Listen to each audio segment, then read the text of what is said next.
वर्षा र दिनको रमाइलो चाड गाउँ घरमा आइपुग्यो।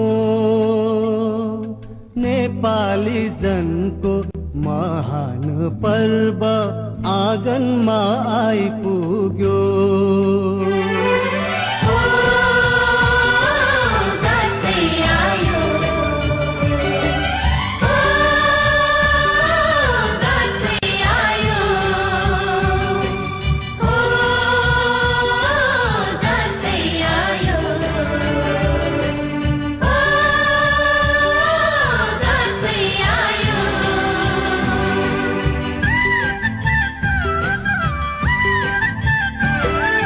कोदो फुल्यो बारीमा लरीले धानको बाला झुल्यो खेतैमा।